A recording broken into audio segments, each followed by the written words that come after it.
Welcome to Keeping It Real with Jen Godfrey. Hi, Mary. Thank you so much for being on the podcast today. I'm so excited to have you. I'm so super excited. And I just really hope that everyone will get so much out of it because you have so much to give and I want to help. Well, thank you. And I'm honored to have you. Mary Wong, you are an inspiration to so many. And to people that might not know who you are a holistic practitioner in Toronto, Ontario. You own your own practice. You've been practicing now for what, over 30 years? Is that about right? That's correct. I started Oh when I my was gosh. 2. That's right.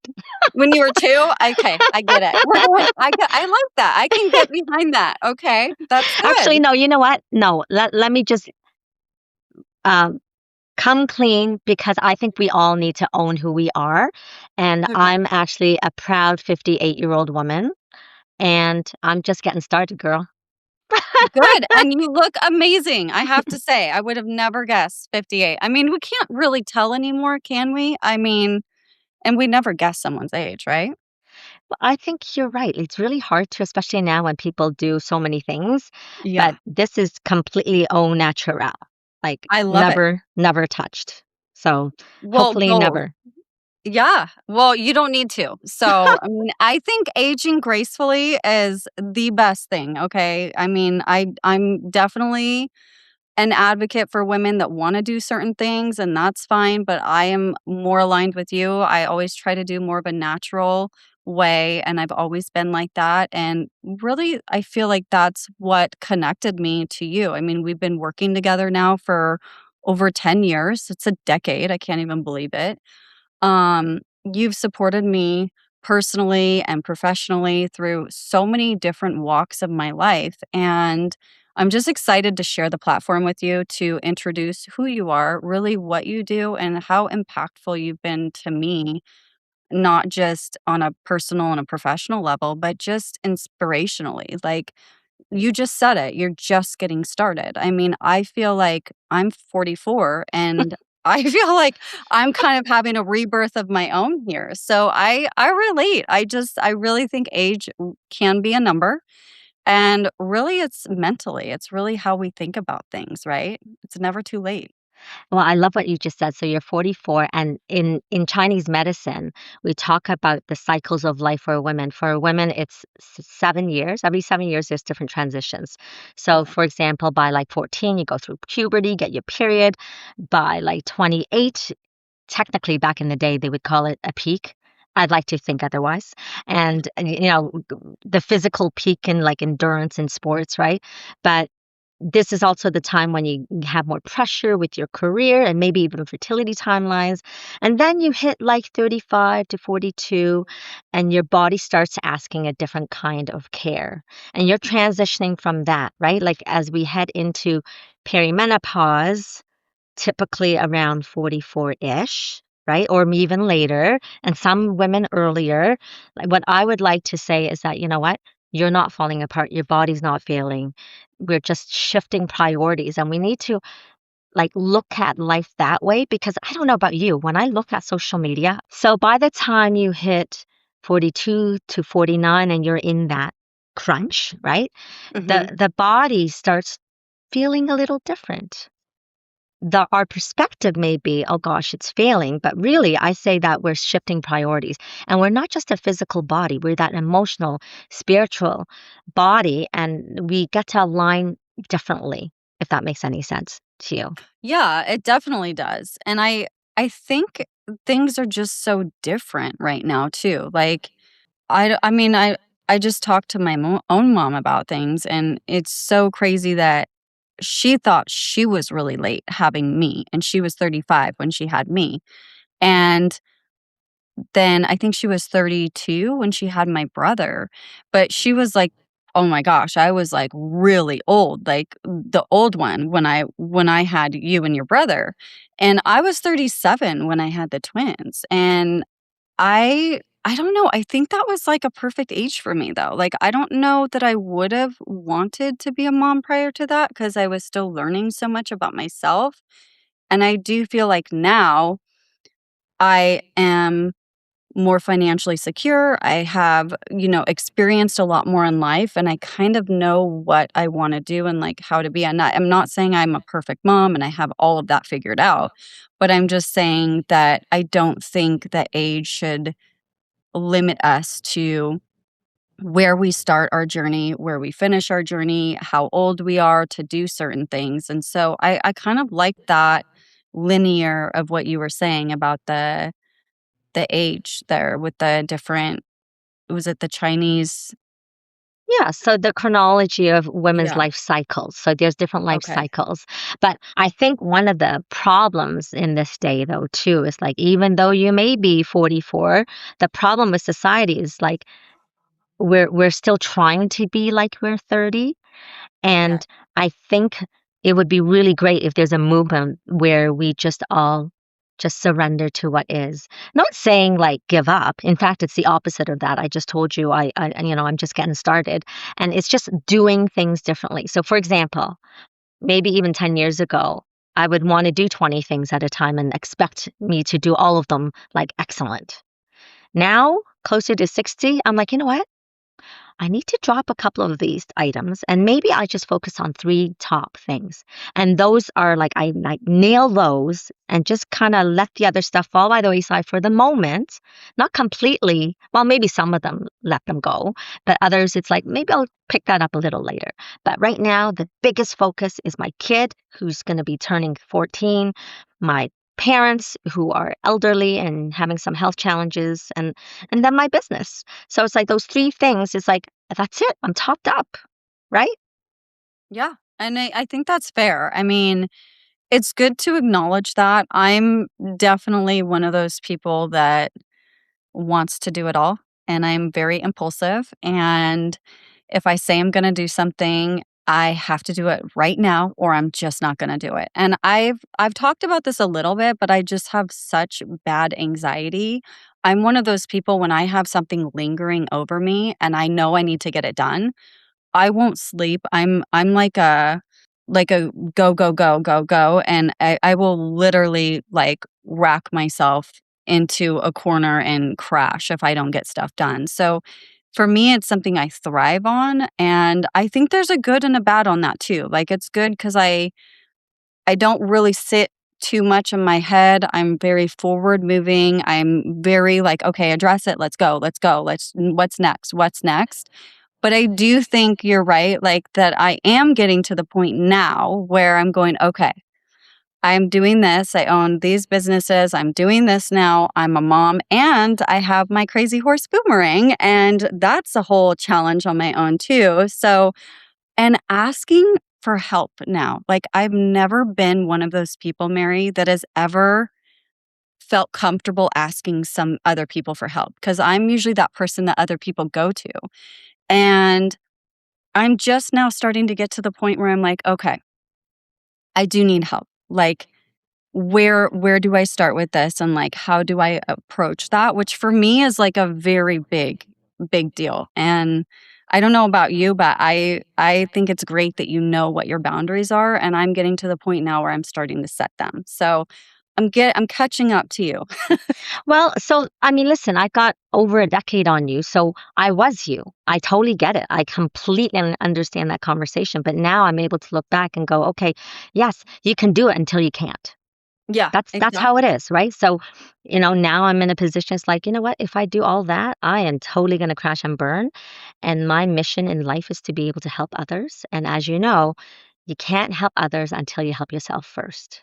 And when you're Exactly. younger, you probably have more breathing room to do less for yourself. But when you get older, you actually totally need to replenish. Like, how do we really recharge that battery? And so we have to be honest with ourselves. And that's why I love in Chinese we look at the elderly as the people that have more wisdom, the wisdom council. And unfortunately, I think there's a loss of that in our culture. And I Yeah. think we need to grab that back because there's so much wisdom of people that are older and they've gone through so much and experienced so much. It's like, so listen, I would totally listen. Don't discount. Listen and be open. And you can impact your life in a very positive way with this. And you're right too, right? And I led with this earlier, how in our modern day world as women, we tend to just believe that we should be able to do it all. And at some point, again, Mhm. you'll crash and burn because you can't. It's just physically impossible. And you can do it to a degree. And even when you do it, it's like, well, is it the most optimal? And if it is really optimal, then you're definitely not sleeping. And then is that really optimal? No. And how is it going to impact your health, both physically, emotionally, spiritually, your relationships, right? Like everything can get impacted. And so we need to be honest with ourselves and Mm. look at, well, do I need help? So I love it that you're saying, now for the first time in my life, I'm actually accepting help. And we need to do more of Yeah. that I and not feel like looking, and not, sorry, before you yeah, say no, go ahead. something, just the point of like, I think maybe we can look at it in a different light instead of thinking, oh, I'm less than if I get help. It's like, I am so resourceful. I am capable and competent, right?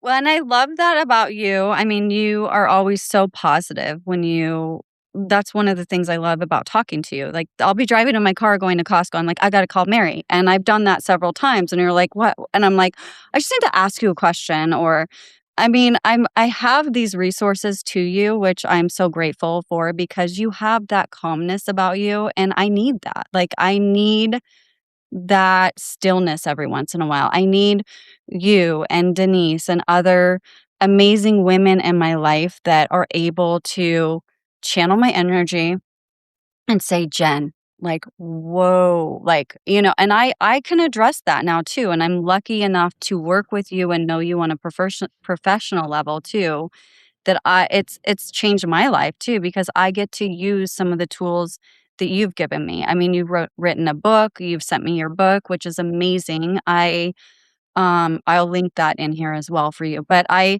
just think that there's so much that we can do just as women and men in business that's not limited, but I would say especially for women right now because I've noticed for myself like there is such a stigma, and we tapped on it a little bit, but the women now, they should work, they should do this, and they should still do the laundry, and they should still do all the other things, and they need to do all the homework, and they need to do this.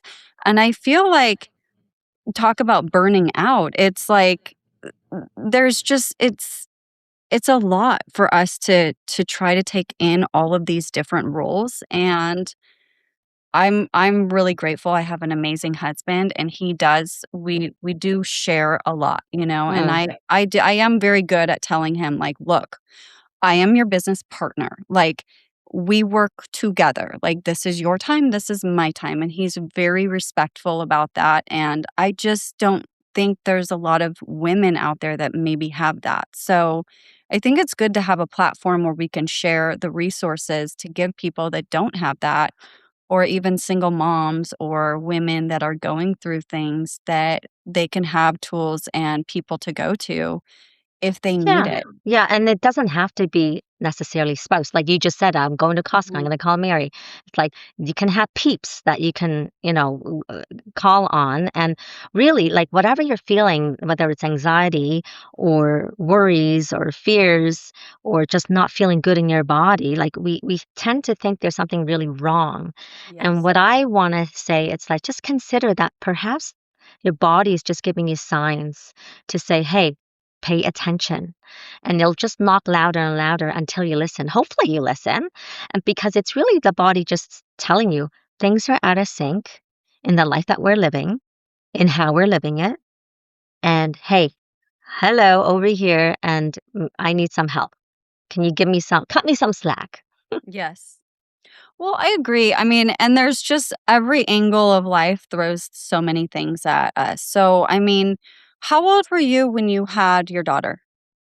So I So was 44 and I did have a long journey myself. I didn't even know okay. until 2 years in that I had blocked fallopian tubes.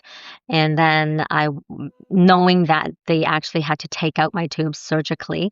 So it was very long and drawn out. And of course, in the end, as much as I was like a total natural girl, I had no idea until I was in this that I realized that having a family was non-negotiable for me.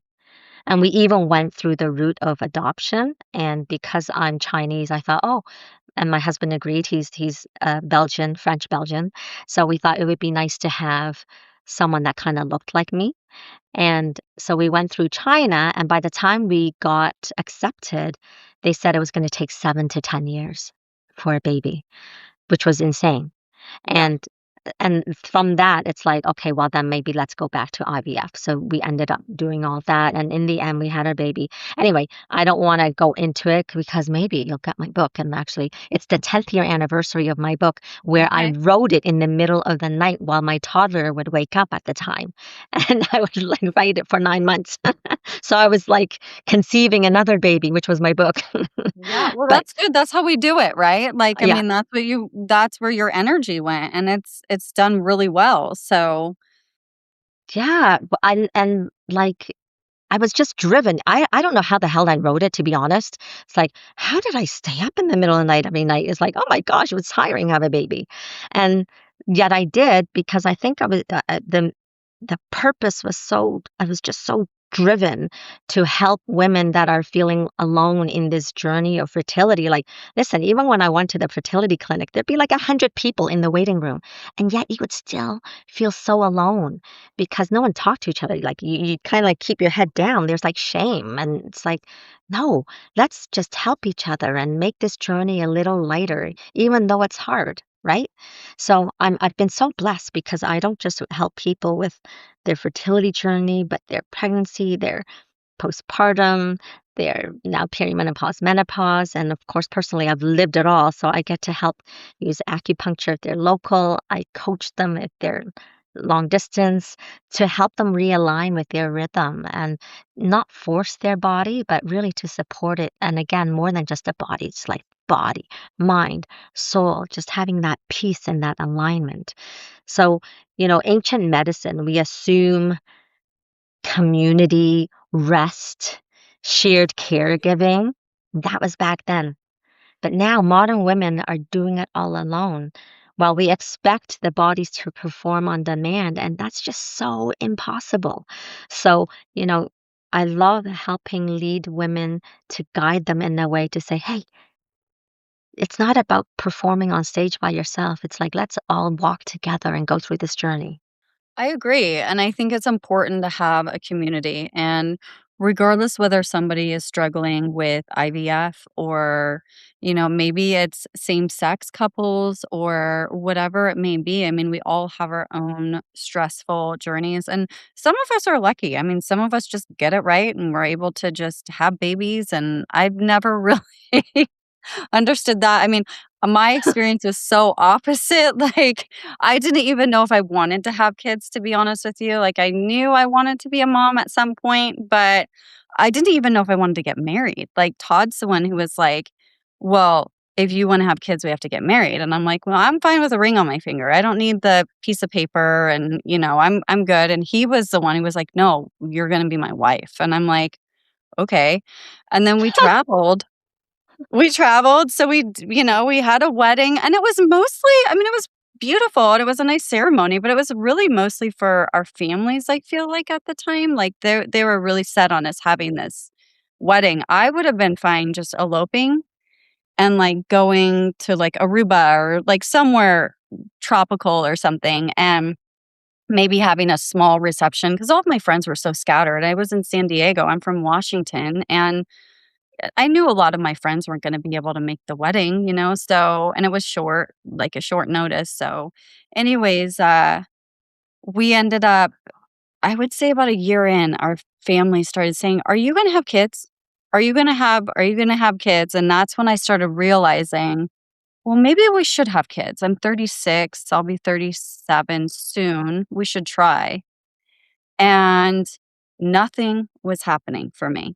And I'm such a type A anxiety person. I'm one of those people that just went right to the like, I was like, okay, I automatically, I need IVF. And it was like, I had so many doctors saying, no, you don't. Like, you don't need IVF. Like, you've been on birth control for so many years. Like, your body was just like not really as aligned and all these things. So, when we were going to do and be in the process of doing that, we ended up doing the IUI. Nothing happened. I ended up going to the doctor thinking like I did like a pre-checkup or something like that. I think it was in Irvine. And the doctor comes in the or the nurse comes in the room and says, you need to come back before we do anything. Um, the doctor needs to see you. And I'm like, what? And they're like, well, you're pregnant, but and I was like, what do you mean I'm pregnant? And they said, well, we can't talk to you because they're nurses. They can't say anything. And the That's doctor right. wasn't available. So I thought immediately, okay, ectopic pregnancy, something's wrong, like this, that, whatever. So we go back like a week later, and the doctor's in the room with the nurses, and they're like, congratulations, you're not having one, you're going to have two babies. And Todd and I were just jaw dropped on the floor. Um, his exact words were, you mean two of everything. That's And it funny. was yeah, he was just like, "What?" And that's when we found out that twins really do run in both sides of our family. And Oh, so they and we my twin boys are born on my twin cousin's birthday. And Todd has sets of twins in his family, but he never met them because our families we're not really like, generationally close. Like, we've met each other and stuff, but we've never been those families that did, like, the big holidays together and stuff. That's probably why we go so big on at our house is because I didn't really have that growing up. So, yeah, it's really crazy, and then Todd when we had them, then we went to go get a check because I was thinking, "Well, maybe we'll have one more and we'll go for a girl." And the doctor told me, well, do you want twins again? And I said, what? And they said, well, naturally conceiving a natural twin birth at your age, at 37, with twins running on both sides of your family, you have a 70% chance of having twins again. Immediately, Todd was done. He said, nope, I'm going. And he got completely, he was like, nope, I'm good. So, so you got a vasectomy. hmm Yeah. Are yeah. we allowed to say that out loud? Is Yeah, that we okay? can say All that. right. That's fine. Yeah. And I think it's good. I think that he made that decision. I didn't stop him. Like he knew, like he was 44. He was my age when the twins were born. And I just think about it. I don't know if I could go through what I went through again. I don't think my body for him, because I went through so much trauma with my delivery, which was like a whole thing. But delivering two babies naturally, unexpected, with no medicine, no epidural, like the shock that my body went through and from my size too and how much weight I grew or gained, I feel like it was a very high risk. The doctors were very concerned. They were, I think it was a good decision for him more to protect me too, because I probably would have been like, oh, twins again, but I could have died. I almost died in my first with my pregnancy that I had. So for him, it was really scary, it was traumatic, and it's so crazy when we think about it too, like, I forget about the trauma that I went through, and, like, going back and talking about it again and kind of reliving it, it's triggering, like, it makes me kinda sad because I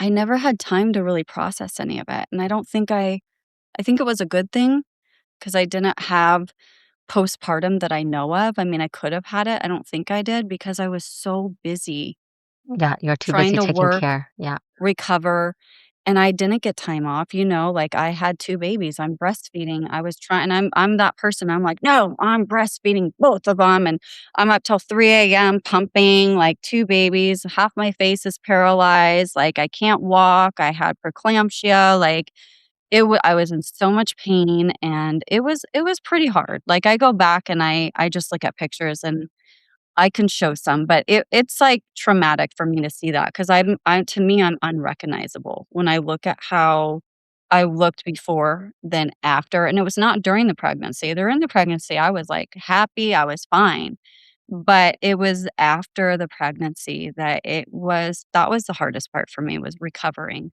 and I For don't really sure. think we talk about that S- enough. So I think what we need to highlight and pull back on is that you had facial paralysis because of Bell's palsy Mhm, postpartum, and that is traumatic for sure. And never mind, your hormones are trying to rejig itself postpartum, and you're breastfeeding. There's just a lot going on, and you're navigating work and as an entrepreneur.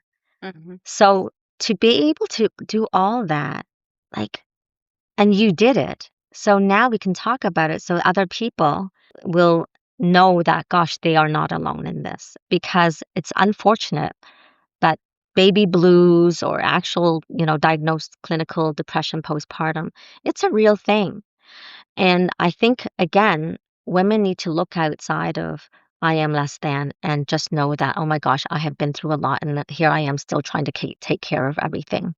And in this modern day of our society, I think we need to recognize it and just get the help that we need and deserve. And that'll help your baby survive more than survive, thrive, and yeah. then you to thrive and do what you need to get done. So I love it that you're being so honest and forthcoming with the challenges of that, right? And to be honest, like the challenges that we face are pervasive in so many different stages. So trying to conceive, and Mhm, in your case, pregnancy was easy peasy, but there's some women that I see, their pregnancies are horrendous. Even some yeah, people who've had challenges during trying to conceive, then they're in their minds, it's like, well, I've had such a crappy time. Surely my pregnancy is going to be amazing.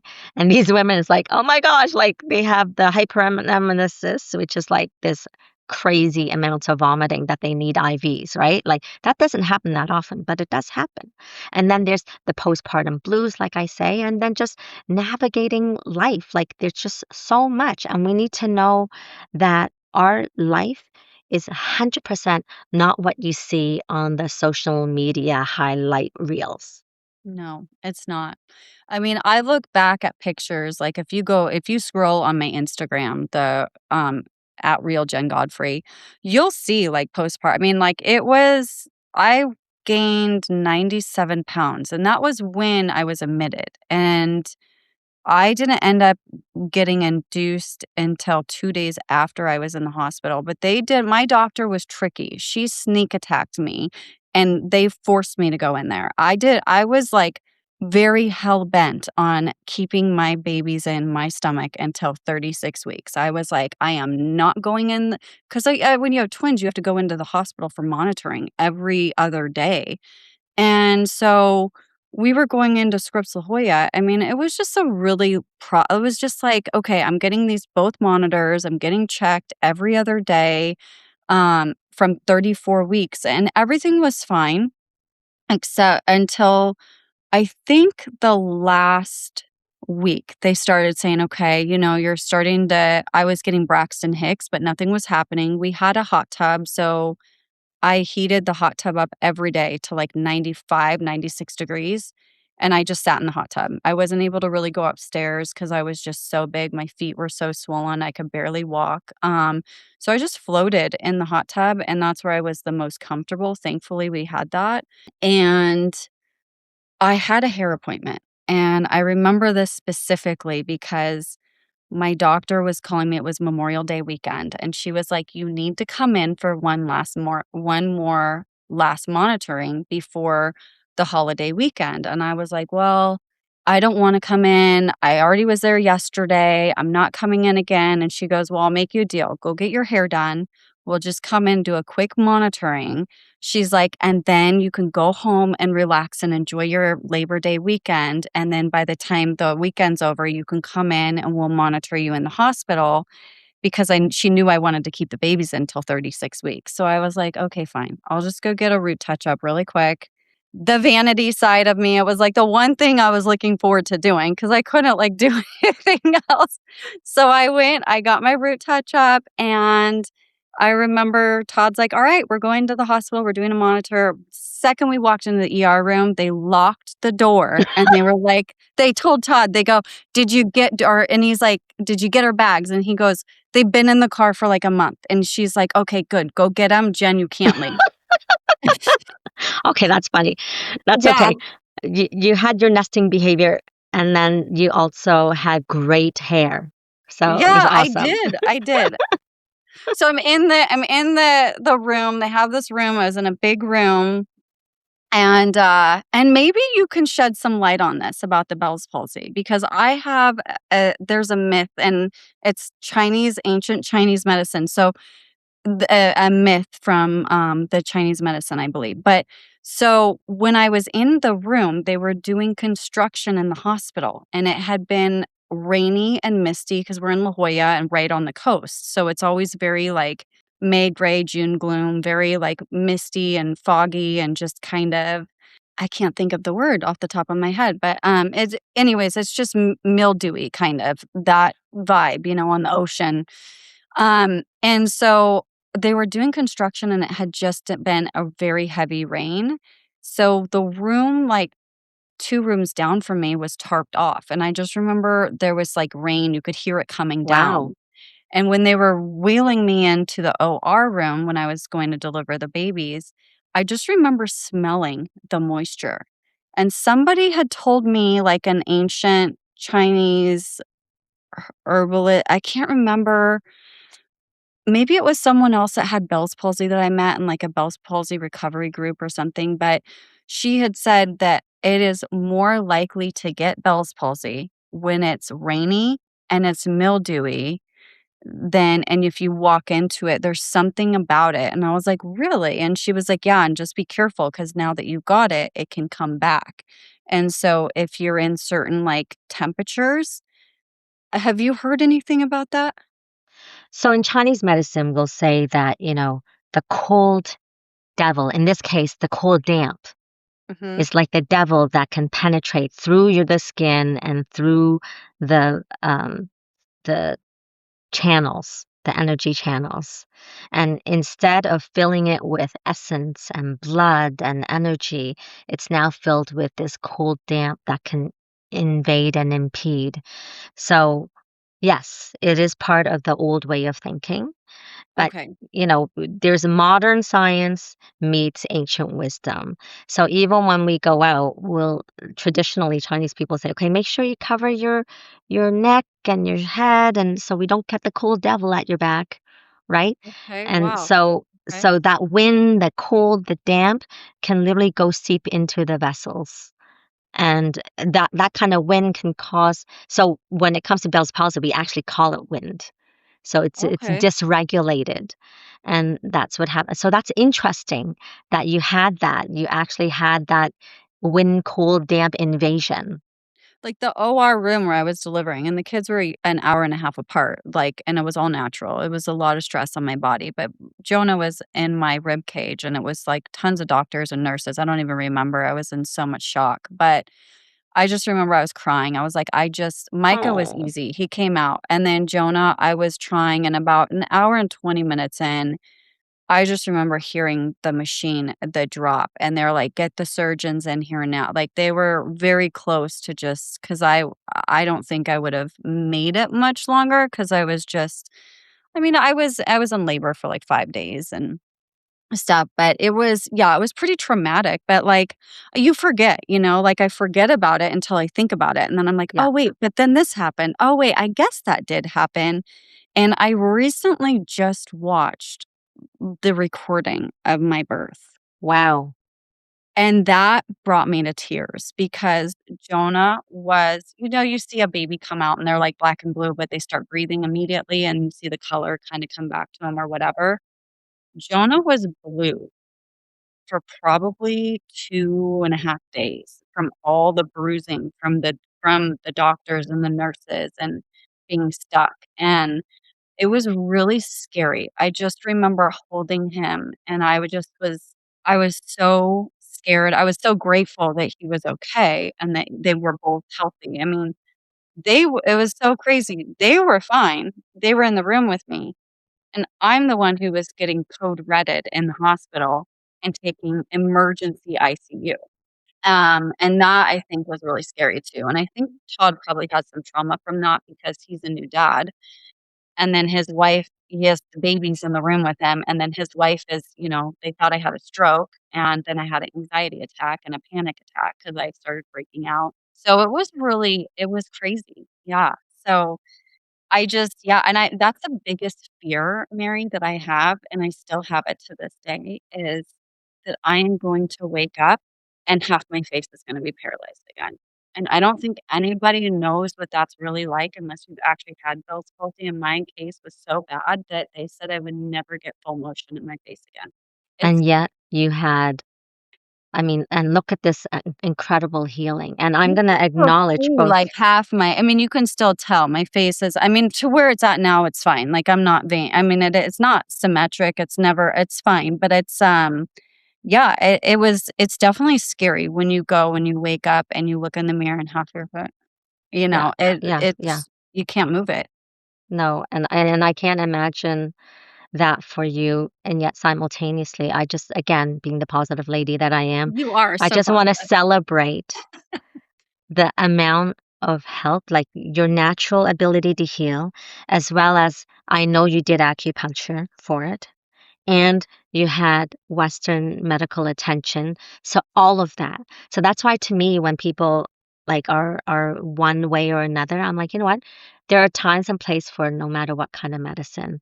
And so sometimes it's the integration of both. And are a perfect example of that, right? You used both methodologies to help you I go did, but through I this. have a big bone to pick, and it's just I don't know if you want me to even go there, but, like, neurology said they kind of tossed me off. They're like, "Oh, well, you're fine." So what? Your face is stuck a little bit. Like, you know what? Just chew on gum and you're gonna be okay. Oh my They gave gosh. me, a herpes medication, which I was like, What am I taking, Valtrex or whatever?" And Yeah, I'm like, "What the Valtrex. heck is this? Why am I taking" and a steroid, which really jacked me up too. So here I am recovering. I'm on what is that sodium stuff? Like the I don't know, they're pumping all this, like, IVs of sodium and stuff like that in me to get my blood flow going because my heart almost stopped, and it was kinda I almost like, literally, when I say almost died, my heart drop w went and my heart rate went to, like, in the 20s, I think, and it was there for a while. It was very faint, and so they were trying to get me pumped up, right, with fluids and all these things, and then they're giving me Valtrex, and they're giving me steroids, and so I'm like, I felt like I was, like, kinda crazy for a while, which I probably am, but that's fine. I'm not denying Yeah. that, but, like, they really were and then the neurologist is like, "Oh, yeah, don't worry, it's just Bell's palsy," and Oh I'm like, no. "What? What is that?" And I'm just like Yeah. it was just a total disaster, and so I went to the LA Bell's Palsy Institute. They really weren't able to help me because there's still with even though they have Bell's Palsy Institutes, they have one in LA, I think Texas, and New York, okay? Those are, like, the big ones that I know of, unless they've opened more. But it is crazy, and I am an advocate for it, and I do speak out for it because I don't think there's a lot of knowledge still about it. If you go to a chiropractor, they have their philosophies. They have neurology has a kind of an idea, but they're still not really sure what it comes from. It seems like it's still is it a virus? Like, I still am trying to understand exactly what it is myself. Like, I still don't understand the different levels of what it really is. Right. So there's no conclusive evidence of why people get it. But, coming from the Chinese medical perspective, it's like from the deficiency state, allowing that wind, cold, damp to invade. So it's like taking over. And so ultimately, we care less about the why and more is like, how can we help you in this present moment?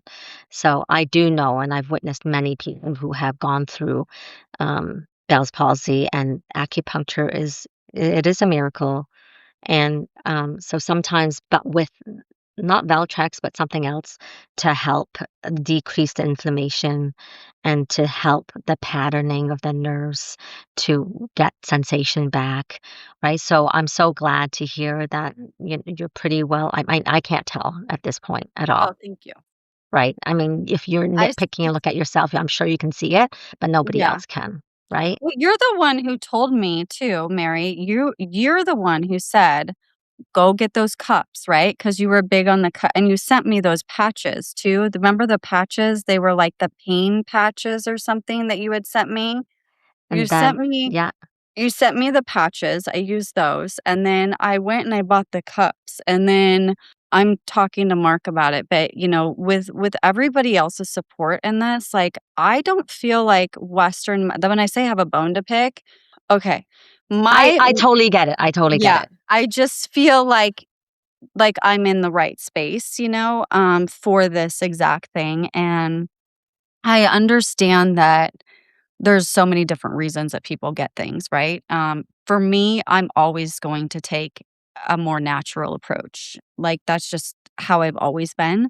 So they say that kind of stars align and everything. And I feel like I couldn't be with a better team, with a better support behind me than you and the other people in our community that we work with. It's just amazing. And, we all support each other. Yeah. And you know what? I mean, you raise a very more than valid. It's like I don't even know what the percentage of people when they go to a Western physician, how many times they've been discounted and not validated in any way and how of their experience, right? Because unfortunately, if you can't test it, if you can't see it, then you just wait until it gets worse and then come back, and then they may or may not be able to help you, right? And the best thing, like surgically. If you need surgery, don't come to me, please, right? Like if you have a broken hip, Mhm. you need a hip replacement, it's there. Like, Yeah. please go do that, right? Yes. But there's a lot of other things that they cannot help, and they look in their toolbox, and it's just kind of coming short of it. And so I do believe that there's lots of great tools out there, a lot of natural stuff. But I guess my initial point is that we can't just to look to one thing and think that it's everything. Because every kind of medicine, well, there's not one system of medicine that is perfect. Yes. Right? I wish I could say that Chinese medicine is the end all be all and that's it. That's all you ever need. But like I said, if you need a hip replacement, don't come to me. Yeah. Well, no, maybe come to you after your hip replacement and Yes, do some acupuncture before and and do after. some do get the blood flow. I do think acupuncture really helps with everything. With migraines, I got horrible migraines for like ever, and I still get them every once in a while. Because it's just the muscles and the tension on my face are never fully there. There's times where Mm. I'm chewing and I still can't. I end up getting these um, cold sores on my cheek sometimes because I bite my cheek because I still have no Yeah, feeling. yeah, Like, that's yeah. something people don't talk about. Like, if you literally stuck a needle right here, you can stick it all the way through my chin, I can't feel it. I can't Wow. feel anything right here. I Right. still have these places where I just have absolutely no feeling. So, and then when I'm really tired, I don't know, sometimes my eye, I can't, I'm like, is my eye closing? Is it, I can't, I just don't have the movement anymore. Yeah. And then another thing from having preeclampsia, like, and mine was a pretty severe case, but I can't grip. And I don't know if you've had Since then. like my sense, like when I'm saddling up my horse, like I have to wear gloves sometimes because I just don't have that traction that I used to have. And I've noticed that it was after I had the kids. Like I'm strong and I have strength. For some reason, like pinching things, Right. it's harder. And unfortunately, as you age, it will get more hard. So definitely keep moving. You know, I've been saying this for the last year. It's like people think that when we get older, you should just slow down. And Mhm. it's actually a bit of the opposite. It's like do more, but just not at the intensity as you had when you were younger, because it is so important to move. So, for example, like if I don't exercise, if I don't walk, if I don't stretch every single day, my back is done for. Like it's like, just things slow down and we have to like oil it and lubricate it and Yeah. move it and stretch it. every day to make it work. And so I'm okay with that. It's not a problem. It's just that we're just have to understand that we're different now. And so with your case, it's like, okay, so your body gives you signs, so you have to keep paying more and more attention to it as you get older. That's all. Nothing wrong, nothing bad. And you have a great barometer because it's there, it's present. So it tells you, it's like, oh, I better do something. Versus there are people out there that have no clue. It's like they literally live in their heads, completely cut off them from their bodies. They don't Mhm. even know that they have tension. It's like, oh, like I'll say, oh, are you tense anywhere? I was like, no, I'm fine. And then I'll touch them. And they're like, what the heck is that? It's like, well, that is tension. That's a spot, then it's That's a not spot. well.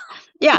So it's like, the invitation is like, let's get you to know all of you, connect with yourself more. And so doing more body work, doing dance, like however, whatever works, it can be helpful, right? Even singing, people like using their lungs and their diaphragm and their ribs. So, like, just so many things that you can do to communicate better with your body.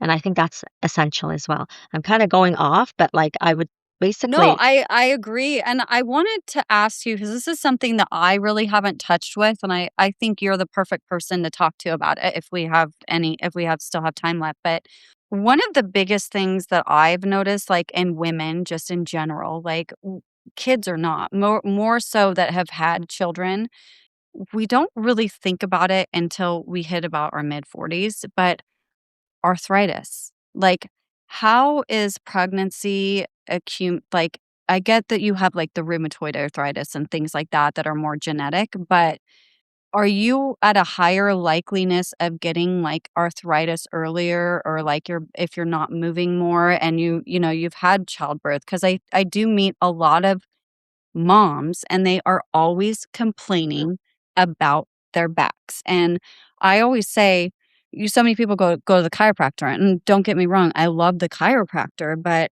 I would rather go do acupuncture, to be honest with you, or massage, or yoga, or sit in a hot steam room and move than go to a chiropractor. I think it's important to have, like we've said, all these different methods and whatever works best for other people. But I guess my question is to you, how many people do you see for arthritis? And are most of them, or not most, but would you say a lot of women are at a higher risk of having arthritis after kids? that's a really great question. And there's no one clear linear answer. And I say this because there's multiple things going on. As we get older having children, we're getting closer to perimenopause. And what Mhm. we know from a very scientific point of view is that the estrogen is more wonky. It goes up and down. So the greater variation when it's down, really down, we have estrogen receptors everywhere in our body. So the tissues, the tendons, the ligaments, the bones, everything. So when it's on the down stretch, we might feel more pain Okay. because the estrogen kind of helps us get lubricated and feel good and stretchy, right? And then when we're in menopause, when it's literally the estrogen has fallen down off the cliff, it's then we are more like in Chinese medicine, we'd say like we're more dry, we're more Okay. cold. So movement helps to lubricate the blood and increase flexibility and increase balance. So that's all super important. But acupuncture does, we know, decrease inflammatory response, increases blood flow, all of that to help it. So it is a very common problem. And I personally had it. And what I didn't Okay. even know, I told you I was 44 having my daughter. Yeah. And I breastfed for 2 years, not exclusively till the end, Yeah. but like, at the end, it was like I was still breastfeeding a little bit. But Mhm. during that time, I did have um, joint pain. And what I didn't realize was that I was actually in perimenopause. I was like, Okay. what? So, and then until way later, like I actually finished my period. My last period was 47 years old. So I was Okay. literally hitting like, you know, pregnancy, postpartum, perimenopause, like all in one, you know, time frame, which is kind of crazy. And I didn't know until I was reflecting back. So are you seeing women getting perimenopause earlier nowadays than before? Or is it just like the stigma that you don't go to through I just don't remember perimenopause. Like, I know it's a No, big thing now when we address it now, but, like, I don't remember when I was 20 and my mom was going through menopause. I just remember it was like, "Oh, mom's, like, kinda being like that. She must be going through her" you know what I mean? Like, it was never something that we talked about. It was almost like, oh, it was almost a right for a woman to maybe act a certain way or be called a certain name, by as like or whatever, to be, like, bitchy or whatever. yeah, Um, but I don't think there was, like, support, and I feel kinda no. bad for that Well, because I feel like it was like, okay, when you're 55 or that's when it's done yeah. but I don't remember any kind of awareness for it There was ever. because there was no awareness. That's the Okay, thing. There was no awareness. It's either you have your period or you don't. There was no transitioning in between, okay. right? There was not talked about. It's either you have your period or you don't have your period. And And then I just found out some women can start perimenopause as soon as 37, right? Or yes, 35 to 37? well, it depends on, yeah. So when you have Wow. a handful of women, a certain percentage, I think 2% or something like that of women that start even in their early 30s. Okay. That's not the majority at all. So, what I don't want is to create fear because this is what's happening. I find like social media is going crazy about the Yeah, menopause transition, and like all it does is create fear. And I say, you know what? Let's embrace menopause. Let's have it so that this invites you to be different, to act different, to own yourself as you are. And when you feel bitchy, it's because there's a reason for it, because yeah. you're not going to stand for crap anymore. You've been living your life trying to be like cool and calm, collected. And it's like, you know what? I'm not taking shit anymore. Mind my French. Pardon my French. I hope you're okay with me swearing.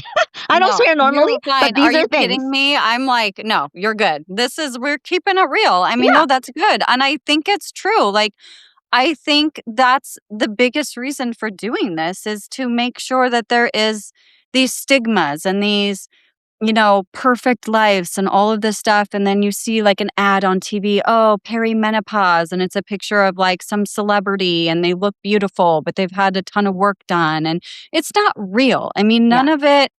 I mean, it's cool. And I don't want to piss any celebrities or anything off like that. I mean, I get everybody wants to make their money and whatever, but, like, the reality is we did not have awareness for a lot of things. We still don't, and I think that it's good that we talk about it because it should be talked about, and I don't think it's okay for women to just be called a bitch because they're going through something. How about, "Oh my gosh, like, is there anything I can help you with?" Or, like, "Do you need something?" Rather than, "Oh, well, she's just going through it," or whatever. Or, I just don't think that even today with these women supporting women, I don't know how authentic that truly is. I'm grateful I have you and I have a lot of women and we do support each other. But on the normal daily life that I live, I don't feel like I see the women supporting women other than the stigma of them wanting to say that they support each other, but they don't really. And I really want to break that Right. because I'm kind of over a lot of these terms that I'm going to call it as I see it. Yeah, I no, I mean, think that's really brilliant because, I mean, so again, I just want to nail this where menopause, perimenopause is not a disease. In Chinese medicine, we say it's a welcoming of a new transition. I And like this that. It's transition good. is, and back to, I said this like right from the start of our talk, we're transitioning now. We're not just our bodies. We are our spirit. We are our emotions, and we need to be able to align that better. And we have so much experience and wisdom. We just don't take shit anymore. So when we have less estrogen, when that falls, our body's in a place of, yeah, you know what? I've had it. Like I've played nice and pretty my whole life. I'm done. I'm topped up. And the barometer's different, right? So it's like, I'm just not gonna take that anymore. And I loved what one of my patients said recently. I actually did a post on it. So if you guys don't follow me, it's at Meet Mary Wong. And there's a woman, I did some acupuncture on her, and she was telling me how, because she comes to see me every month, right? She saw me initially for multiple miscarriages. I forget how many miscarriages, lots of miscarriages, and now she has 3 kids. But now she comes for different things. So her friend says, "Why do you get acupuncture every month?" She says, "Anger management." She's Good. I perimenopause. love it. And I'm like, oh my gosh, that is so well put. It is so true. It's like we store this emotional energy because, we just smile and look pretty and we don't complain and we just keep everything together and we serve everybody else and we're smiling. But what's going on inside is like, oh my gosh, I'm angry, Mhm. Yeah. right? And I'm frustrated. But we keep it in this pretty little black box until we can't do it anymore. And so perimenopause is that we're like, okay, that ribbon's gonna burst now. We can't contain it anymore. And so acupuncture, when she comes in, it's literally like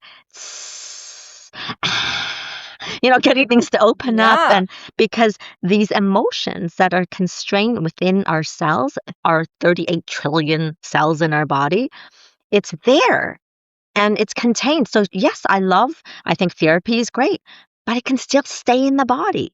So doing this kind of body work, or as you said, even some massage or yoga or meditation or walking, like those things that literally help to break free and open that emotional energy so it's not locked up. That's real. And that's what we need to tend to. Because here's the thing, guys, it is human. It is to be a woman to experience every emotion, especially the ones that are not comfortable. Fear, anger, anxiety, worries, frustration, all of that is real. And we need to tend to it and allow them to be felt like waves of an ocean, right? So it doesn't consume us. We go through it so that we can expel it and we be happier and better humans for it. Well, I'm going to stop there for 1 second because I think we just hit something that is so important. It is okay to feel.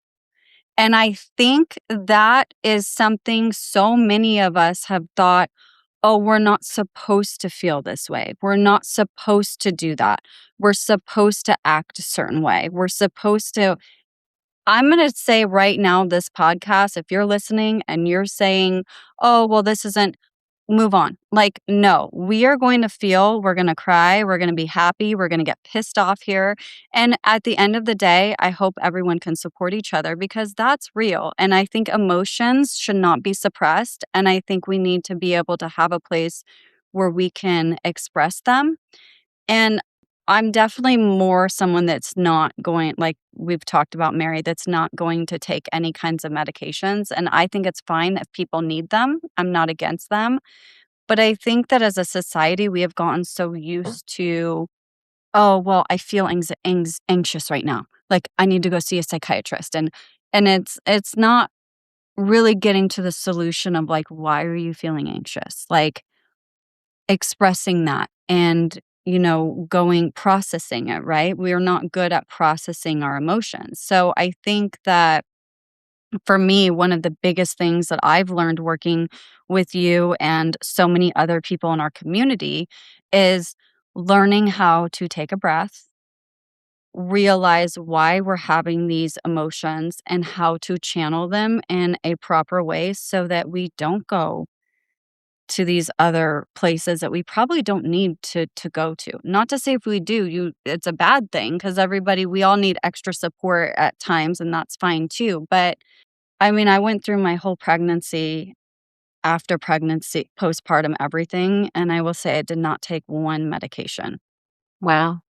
I'm not saying that's right, but I'm saying that, and I don't think I was probably perfect during all of it at all, but I was able to do it naturally, and I just want to encourage people that there is ways to do things on a natural level, and I think that's a big statement right there because there's so much stigma to go get on a medication. Mm. I personally believe that there's no one prescription. I mean, for yourself, right? Like, I Yeah. think that whatever works for you is what's best for you and your family. I will never judge. And so you got to do what's right and healthy and works for you and by And you. then Mary, how would you say that in Chinese medicine, people that are dealing with these tough times, or maybe that they want to get off medications too, or that are going through all of these things that we've talked about, or other issues that we haven't talked about, would you say that you could give them tools to help them naturally and a more organic way try to stay more balanced? I mean, there's definitely lots of that, but to be what is the adage? It's like stay in your lane. So I'm not allowed Mhm. to actually advise people, oh, get off these meds. Right? That's No, not my no, rule. But if no. that's there for them, let's say you're on an antidepressant, it's like, oh my gosh, I've been on this and I really need to get off. And oh, then we look at, okay, you need to get monitored with your physician and simultaneously we'll treat you and let's see how you do. And in time, if you feel that you can work at decreasing your dosage, then let's do that. And then let's again monitor you. There may be some herbal medicine we can use. We can use some acupuncture. We can use some lifestyle medicine to help you. Because I always say, are you taking care of your meds really? Meaning, are you taking care of your mind, your energy, your diet? Your sleep, and the R and really is your relationships because all of that impacts your physiology. So it's not as clear as I'm going to take this one pill and it's going to, be my magical elixir, right? So it's Yeah. really tending to your whole life that will also help you for sure. And I don't think that people necessarily need to be on certain meds their whole lives. But then there are other ones, especially if you've gone to a place of like no return. There are some meds that you just actually need to stay on for life if Yeah. you're in that place, Well, and I'm right? not saying that there's no that meds are bad, and I don't wanna come across in that way, but I just wanna make sure that people do know that there are ways that and I know that you can help in so many ways with naturally, and that's really one of the best things that I love working with you personally too, is that you are positive. You take so many different angles and you can spin them in such a brighter light and give people hope. And I think that that's huge, and give them tools and resources to think in a different way, right? Rather than thinking like, oh, we have to do everything right now. I'm too old. I have to do IVF. I have to do this. I have to do it that way. Hmm. It's like, no, wait a second. I think it's overwhelming. Well, and love that you say this, and I just want to also be clear. Yes, I can provide different perspective that is more lighthearted and more positive and inspiring. Absolutely. But let's not discount your experience because whatever you're going through is hard. Mhm. And and that it's okay to not feel okay. It's okay to not be okay.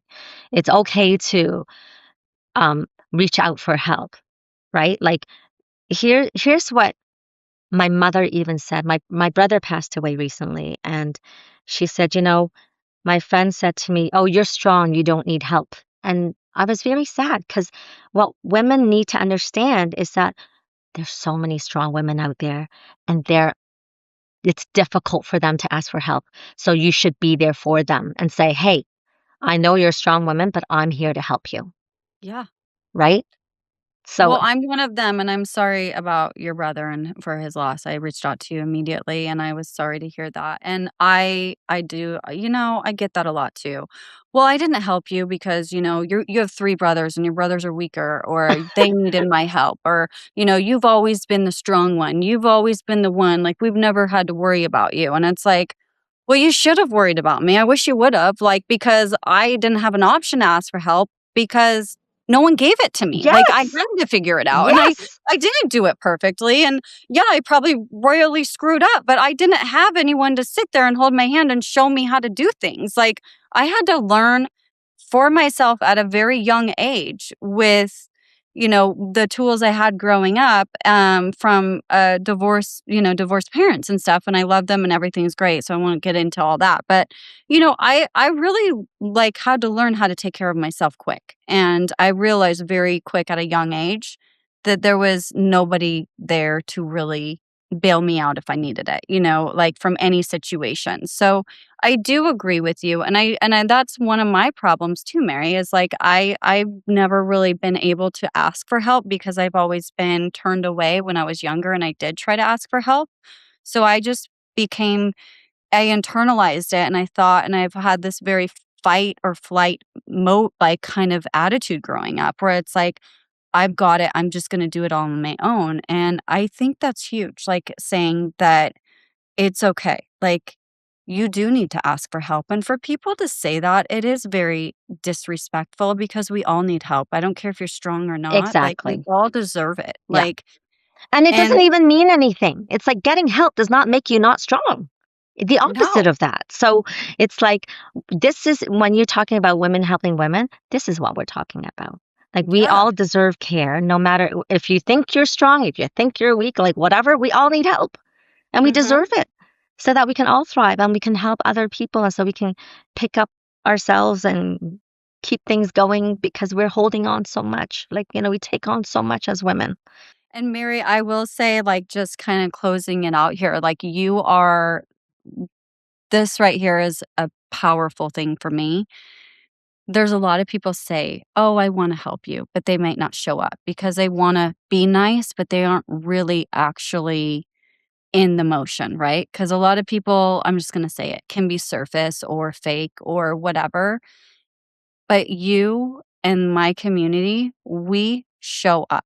If someone says they need something, I know firsthand you're there, you're available, and I am so grateful to have you and to be part of the network that we work in, and I know that there are so many women and maybe men that will see this and feel supported and feel like they can relate to some of what we've Mm, touched on, and thank you. you are in Toronto, but you also work internationally with people. You have your online courses that you do. You do so much. I don't really think we covered all of what you do, but you also speak at universities and Not you just really places. are I'm Different sorry? places. I speak anywhere, like different businesses, outreach. Like, I love educating people on many different levels.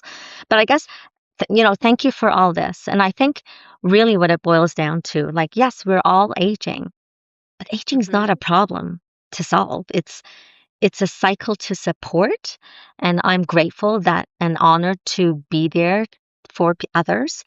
And like, the ultimate goal is that people don't do this on their own, and you can always get help. And if this resonates, you can find me on Instagram at Meet Mary Wong. And I share real conversations about the fertility, hormones, motherhood, midlife, and just life itself, because it is messy. And I am not the person that does the high life reels, by the way. And I did a post, I don't know if you saw it, even about, we had, my husband and I just had a 20-year anniversary. So, I saw that. anniversary. Thank Congratulations, you. by the way. Thank you. That's But work. it That's it work. it is work, but most people I see when they post about their anniversary, it's like so glossy and beautiful, and I'm like, come on, guys, like, it's messy. It's 20 years. There's a lot of crap that goes in there.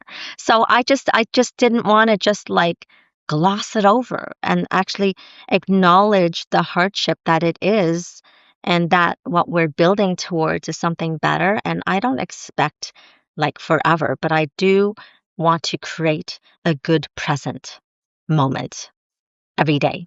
And that's a choice, right? It's easy to slip out the door, you know. Certainly, I've had those thoughts many times, but then it's like, no, we gotta go through this. And so these are the kind of real life things that propels me to help others with, because life is not, the rainbows and unicorns that people dream of. It's just real stuff, raw, real, and like, we need to help each other get through this.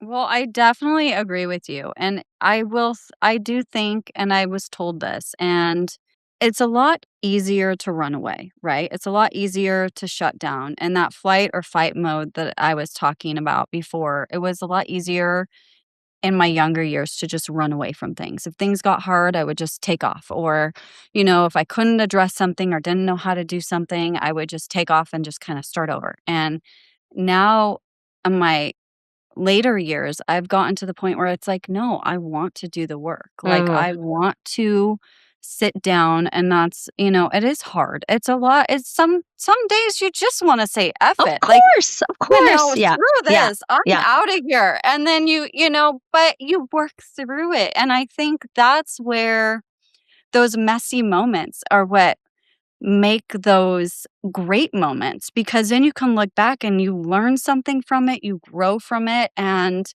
you come out of the other side stronger. When yeah, you run from your problems or you don't face them, it doesn't fix anything. yeah, And then you're sitting back into that, yeah. pit in your stomach. No, So, for sure. So you know what? Thank you so much for having me on. I actually have to run and talk to someone now. okay. And so if this aligns with you, whoever is listening, watching this, like come and reach out. Like I'm just so honored and grateful to be able to be available to help. This is what I do best. And if you're local to Toronto, you can come into a live holistic health clinic and get acupuncture and herbal medicine. I have an awesome team here.